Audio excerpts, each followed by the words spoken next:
Pode parecer realmente estranho, mas ler era uma possibilidade de me esconder. Muito tímido, ainda na escola, eu me escondia atrás dos livros e também em casa, onde tinha uma estante cheia de livros, que eu olhava com curiosidade e comecei pelos do Monteiro Lobato, aquela obra infantil. Depois, fui descobrindo os outros volumes e acabei encontrando na obra adulta algumas coisas fantásticas, principalmente algumas coisas que falavam de algumas coisas que eram proibidas e que eu ainda não sabia. Mas era o meu esconderijo favorito, afinal de contas, enquanto eu estava assim, os livros eram uma muralha protetora para minha timidez. E quando a dona Julinha começou a acenar com a possibilidade de conhecer as letras já no pré-primário, isso foi o princípio da possibilidade de ter um esconderijo seguro. Daí que esse contador de histórias passou a ser jogado para o mundo através da própria leitura que era o seu esconderijo. Era uma vez um homem que estava pescando, Maria, até que apanhou um peixinho. Mas o peixinho era tão pequenininho e inocente e tinha um azulado tão indescritível nas escamas que o homem ficou com pena e retirou cuidadosamente o anzol e pincelou com iodo a garganta do coitadinho. Depois, guardou no bolso traseiro das calças, para que o animalzinho sarasse no quente, hein? Desde então, tornaram-se companheiros inseparáveis. Aonde o homem ia, o peixinho o acompanhava. A trote, assim, que nem um cachorrinho, sabe? Pelas calçadas, elevadores, cafés. Bom, essa era uma das histórias que mais tarde eu fui encontrar no livro do Mário Quintana, que se chama Lili Inventa o Mundo. O nome dessa história é Velha História. E Mário, que já morreu, escreveu outras histórias incríveis, inclusive sobre a Lili na sala de aula, que olhava lá pelo alto das janelas, um pedacinho de céu azul e pensava: se pelo menos um avião entrasse por uma janela e saísse pela outra. Entre outras coisas. Assim, desse esconderijo, durante muito tempo, atrás deles, e depois atendendo a um pedido da Rosana Cavalcante de Albuquerque na Fundação Cultural de Curitiba. Puxa, você já fez teatro, tudo, você poderia contar histórias. Eu disse, tá bom. E eu achava que era contar historinha para criancinha. E aí fui descobrindo que contar histórias é muito mais que isso.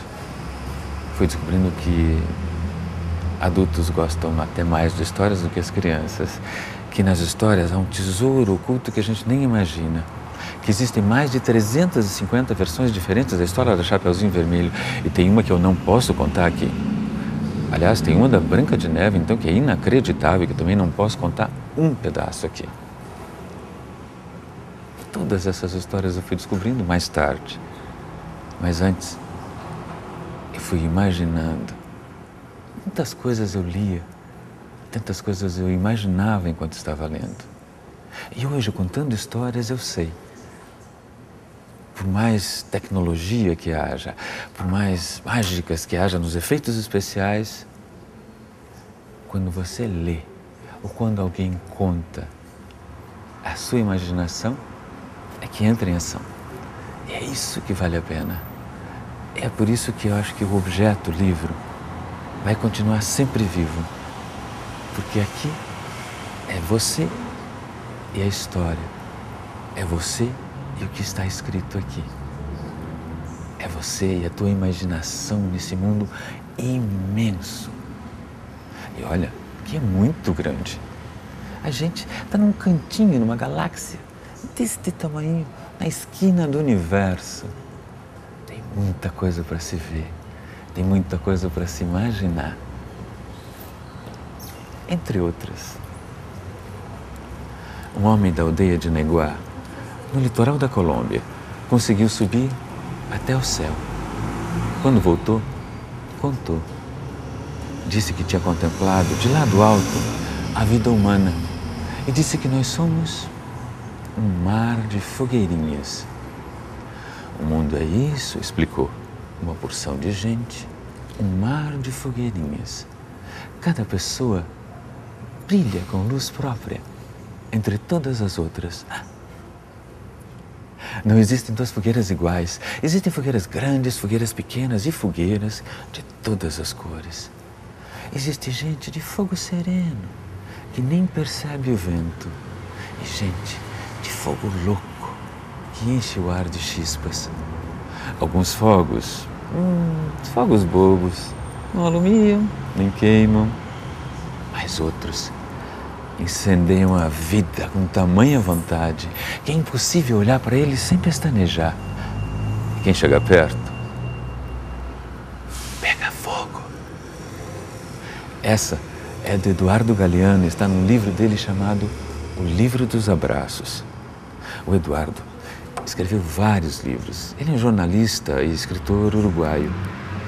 E não sei como, a avó de um amigo meu chamado Francisco Gregório Filho, um dos idealizadores do ProLer, o maior programa de leitura que esse país já teve e volta a ter, a avó do Gregório, que era uma índia Kaxinawá, contou uma história para o Eduardo Galeano que eu vinha contar anos depois, muitos anos depois. Um dia, durante uma palestra do Gregório, ele contou uma história e disse, mas Eduardo tem uma história parecida. Ele disse, a minha avó que contou para ele, muito antes da internet. E muito antes da internet, as histórias viajaram, percorreram todo esse mundo, de lado a outro, contadas aqui, aqui, lá e acolá. Por isso a história da Cinderela, que eu não sabia e vim descobrir aqui, veio da China. De lá vem a primeira versão escrita da história da Cinderela, que é bem diferente do que a gente conhece. E muito mais diferente da versão do cinema. Aliás, vale a pena ser lida. Num outro volume desse livro, A Sabedoria da Índia e da China, do Lin Yutang, que estava na estante lá de casa, não esse, um outro, quando eu era criança, eu tinha lido essa história, mas não me lembrava bem. Voltei a esses volumes depois que comecei a contar histórias. E aí eu vi a origem chinesa da Cinderela e de como era um peixe e como esse sapatinho era de cetim. E depois as joias, e depois a madrasta que matou o peixe, e depois... Vale a pena ver. Está aqui, Lin Yutang, A Sabedoria da Índia e da China.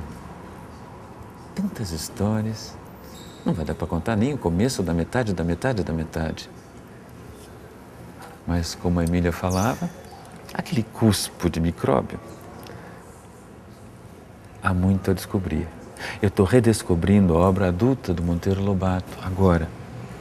Estou lendo um livro onde ele afirma categoricamente do petróleo no Brasil, já em 1920. Quantas coisas a gente precisa ler para saber onde é que está a verdade. Por que que a gente tem tantas diferenças nesse mundo? Por que que de repente, se eu não souber ler direitinho, alguém pode aplicar o tipo de sangue errado no hospital? Aplicar uma injeção além da conta, ou aplicar a injeção errada. Ler. Também se lê no dia a dia, na realidade. Ler também se lê esse barulho todo da cidade enquanto a gente não tiver carros elétricos. Sim.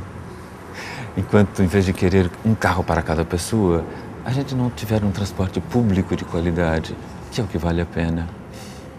Ficar respirando petróleo queimado. Nossa, no futuro próximo, quando as pessoas lerem a respeito disso, vão achar inacreditável que a gente queimava petróleo. Tantas outras leituras da realidade que a gente pode fazer. Esse mundo, além de muito mágico, tem todo um aspecto trágico, terrível, que também está nas histórias.